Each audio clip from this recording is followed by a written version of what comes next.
Hey everybody, I hope to prove to you in this video that God is not nor has ever been racist and does not favor one subgroup of humans over another. Last week we were looking into the history of Israel and found out that most of the provable history coincided with the history of what the Jewish Bible itself calls the beast. And in previous videos before that, we found out that the modern country of Israel is what Isaiah called the daughter of Zion, overrun by strangers. So the Bible says the governmental power that's attempting to control the Middle East now is not the same group that was there originally. So we've already taken a brief look at the history of Israel going back to the first stone carving in 1209 BC. And if you haven't seen the explanation of this chart, there's a link below to that video. But we'll find out later in this video that the first Semites, according to scientists, appeared in the area around 3800 BC, just before the start of the Bronze Age. And in this video, we're going to look at the history of the Israeli region prior to that during the Stone Age. But before we start, let's just understand who the Semites are, because a lot of people think it's the Jews or the people of Israel, and it's not. The term Semitic was first used to refer to a language family called the Semitic languages, which include both Hebrew and Arabic, among others. And the Semitic family is a member of the Afro-Asiatic family and have their origin in North Africa and Northeast Africa. And it says here, today the word Semite may be used to refer to any member of any number of peoples of ancient Southwestern Asian descent. And Southwestern Asia is the green area here, basically the Middle East. So the term Semite refers to anyone of ancient Middle Eastern descent. It's not limited to the Israeli region, and it's not limited to those who claim to be Jews. So anyone who is anti-Palestinian, for example, would be by definition an anti-Semite. And the Semitic family has its origin in Africa. And this is where it gets really interesting, because we know the Bible says the Israelites came out of Egypt, and Egypt is in northeastern Africa. So it tells us the Israelites came out of northeastern Africa and they crossed over the Red Sea right here and entered into the ancient land of Canaan, which is modern day Israel. That's what the Bible says, and that's not debated among Bible scholars, but what is debated is when that event actually occurred. So we're going to go back and look into the prehistory of the Israeli region. So let's just transfer over the Bronze Age right here and the Seder Olam Rabbah's date for Adam and Eve onto this chart so we know where we're at. The Seder Olam Rabbah puts the date for the creation of Adam and Eve at 3924 BC, and we know the Bronze Age started around 3300 BC, and before that was the Stone Age. Right here, human prehistory split up into three stages: the Stone Age, the Bronze Age, and the Iron Age. And we, like I said, we looked at the history of Israel in both the Bronze Age right here and the Iron Age in last week's video. And this week we're going to go back even further and look at the land of Israel's history throughout the Stone Age. So we're going to look at the standard scientific viewpoint of history here in an attempt to possibly reconcile the Judeo-Christian perspective with the archaeological evidence if we can, because I've noticed some things that I haven't heard anyone else mention, and I know there's debate going on between supposed creationist theory versus evolution, but personally I don't think one negates the other, and I'll show you why. So according to archaeological and genetic evidence, all anatomically modern humans originated in Africa, and that's called the out of Africa theory, and it's the most widely accepted theory among scientists. It says right here, one branch of Homo sapiens left Africa between 125,000 and 60,000 years ago, and a growing number of researchers also suspect that North Africa was the home of the modern humans who first trekked out of the continent. And they left by traveling over the land bridge that opened up between the Red Sea and the Mediterranean Sea, which is just like the Bible story tells us. The sea parted and they traveled across on dry land. Then under her early human migrations here in Wikipedia, it says modern humans reached the Near East around 125,000 years ago. So we'll just put that on our chart. Approximately 125,000 years ago, Homo sapiens came out of Africa, they think. And then it says there's some evidence for the argument that modern humans left Africa at least 125,000 years ago using two different routes, the Nile Valley right up here heading into modern Israel, and the second one through the strait down here. And according to the recent African origin theory, a small group living in East Africa migrated northeast, possibly searching for food, and crossing the Red Sea about 70 millennia ago. So that's 70,000 years ago. So we'll put that on our chart as well. Approximately 70,000 years ago, a small group crossed the Red Sea. And they're saying that small group that crossed the Red Sea at that time can be identified by its DNA as the L3 haplogroup. Well, the L3 haplogroup is a human mitochondrial DNA category. It says here, soon after the haplogroup arose in East Africa, a relatively small number of migrants carried it across the Red Sea to Arabia, inaugurating an intercontinental migration that eventually settled every major landmass on Earth except Antarctica. And that small group also gave rise to every non-African haplogroup. So the L3 is subdivided into several clades, two of which spawn the haplogroups M and N, from which the majority of non-Africans are descended. And then it lists some of the L3 subgroups here, like L3C, which encompasses the Ethiopian Jews, and L3E, which is the most common among African Americans, for example. And this is haplogroup M, which is a descendant of L3, and group N, which is also a descendant of L3. And group N is the ancestral haplogroup to almost all European, Asian, and Native American haplogroups.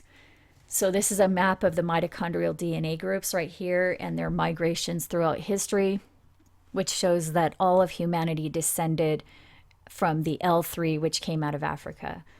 So it's scientifically accepted that all of humanity is essentially African, and we'll get into the details of that in a minute later on in this video. But for now, let's just look at the region where Israel is now, where the exodus out of Africa occurred. So in archaeology, this region is called the Southern Levant, which includes modern-day Israel, the Palestinian territories, Jordan, and the southern part of Lebanon.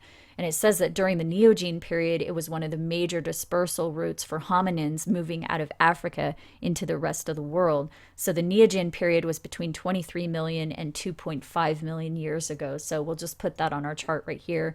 23 million to 2.5 million years ago, the Red Sea land bridge opened, and it was a major dispersal route through Israel by hominins. Right here. So the Neogene period is also known as the Miocene and the Pliocene periods. And it says this was the time period when the sea levels fell, exposing the land bridges between Africa and Eurasia. So for example, this land bridge right here between the Red Sea and the Mediterranean, they say that land bridge opened up sometime between 23 million and 2.5 million years ago. So the Red Sea land bridge opened up somewhere right in here, and they're saying the hominins crossed over that bridge at that time. And just so you know, the hominins are from the tribe of Hominini, and I thought this was really interesting because the Hominini tribe includes both Pan and Homo obviously being where the Homo sapiens, where we descended from, apparently. The Homo is the subtribe Hominina, and Pan is the subtribe Panina. And Panina is the chimpanzee. So chimps are the species of apes in the genus Pan, and they're also the only known members of the subtribe Panina. And I actually laughed when I saw this because this might actually be the true basis of the legend of Pan, who was the Greek god of the wild that later came to be thought of as the devil. It's actually the chimp. The chimpanzee is Pan, the god of the wild. The members of the subtribe Panina, which is the other branch of the Hominini. And this is the chart right here. Modern humans, or Homo sapiens, are out of the Homo subtribe, and chimps are out of the Pan subtribe. So Pan, the wild, and Homo, the civilized. I was shocked to see that because over such a long period of time, these legends of Pan, the wild one, developed and metamorphosized into the devil, apparently. But going back to what we were saying, it says the southern Levant was one of the major dispersal routes for hominins during the Neogene period. So this area here, the Israeli region, 23 million to 2.5 million years ago, was a major dispersal route for hominins, as we put on our chart already. And the archaeological evidence in that region shows the earliest documented traces of human occupation about 1.4 million years ago in this region right here. It says this was the earliest migration of the Homo erectus out of Africa, and it says here 1.5 million years ago. So we'll put that on our chart right here. Approximately 1.5 million years ago, Homo erectus came out of Africa. And this is a cave where some of the fossils were found, including the Neanderthal Galilee skull. And then it says that later also contains the world's first signs of domesticated dogs and controlled usage of fire. And then from 250,000 to 48,000 BC is represented by the Mousterian culture. So we'll put that on our chart right here, which is basically the Neanderthals, which use flint tools right here. And the scientists think the Neanderthals lived alongside the anatomically modern humans at that time. But this is sort of strange because it says the scientists think the anatomically modern humans were actually dominated or accultured, quote unquote, by the Neanderthals at that time, because the flint tool culture by Neanderthals existed in Europe about 100,000 years before it reached the Levant.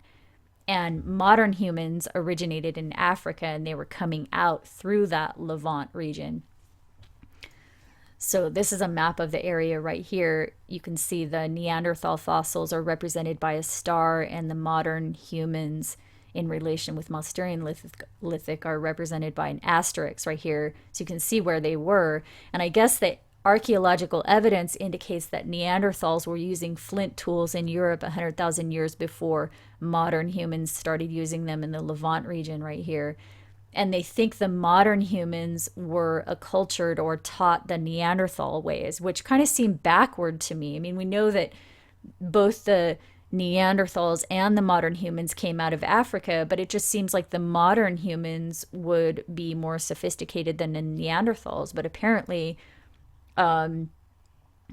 that didn't mean anything because, and I guess it's still kind of like that in our world today because brutality seems to thrive in our world as well. So it made me think of the ancient story of Cain and Abel. And I wonder if that had something to do with what they're describing right here during that time period, the domination of the modern humans by the Neanderthals at that time.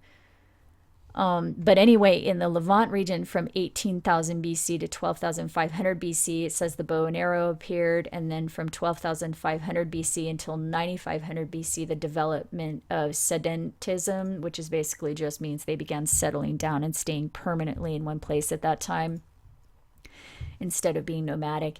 And then during the Neolithic period, agriculture and farming began.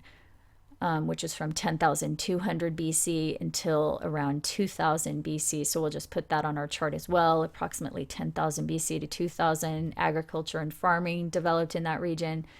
Again, it's talking about the development of the southern Levant, the region of Israel. And it says the first appearance of Semites in this area was probably during the Galilean period. From 3800 to 3350 BC. So we'll put that on our chart as well, right here. And that's what they say created the basis of the Mediterranean economy that has characterized the area ever since. That was during the Galilean period right there. So I'm going to have to stop part 1 right here. The link to part 2 is below.